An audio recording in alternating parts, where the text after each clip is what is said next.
সারা দেশেই জ্বালানি তেলের প্রচন্ড রকমের সংকট এবং ঠাকুরগাঁয়েও দেখা যাচ্ছে যে নাভিশ্বাস সাধারণ মানুষ জ্বালানি তেল পাচ্ছে না, বিশেষ করে পেট্রোল এবং অকটেন। তো সেই কারণে আমাদের ছোট ভাই রাতুল হাসান সাফি নতুন সে তার দাম্পত্য জীবন গতকালকে শুরু হয়েছে, আজকে বৌভাত অনুষ্ঠান।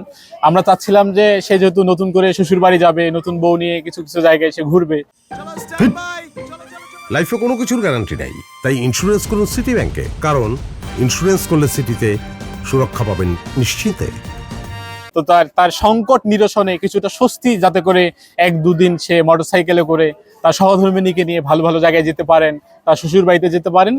তার বৈবাহিক জীবনের শুরুতেই কিছুটা স্বস্তির জন্য আমরা আজকে এই 5 লিটার পেট্রোল তাকে উপহার দিচ্ছি, বিয়ের উপহার হিসাবে আমরা মনে করছি। এবং আমরা সবাই আশা করছি যে 2-1 দিন হয়তো বা সে স্বস্তিতেই তার যে বৈবাহিক জীবন সে স্বস্তিতে কাটাতে পারবে। এটা হচ্ছে একটা ব্যতিক্রম ধর্মের উপহার। আর আমার এলাকায় খুব তেল সংকট, আমার জন্য খুব ভালো হয়েছে, আলহামদুলিল্লাহ, তাদেরকে ধন্যবাদ।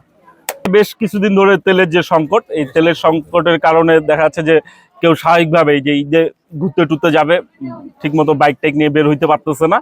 এই কারণে ছোট ভাই বিয়েতে আমরা কয়েকজন মিলে এই তেলটা উপহার দিলাম, যেন ভাই তার ওয়াইফকে নিয়ে একটু স্বাচ্ছন্দ্যে ঘুরতে পারে।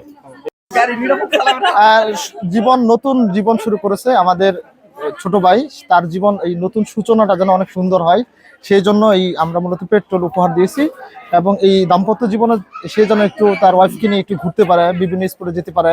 এক কথায় স্বাচ্ছন্দ্য যেন তেলের সংকট না হয়, যেহেতু ঠাকুরগাঁয়ে তেলের সংকট আছে, সেই জন্য এটা দেওয়া। এবং শ্বশুর বাড়িতে যেন সে খুব স্বাচ্ছন্দ্য যেতে পারে।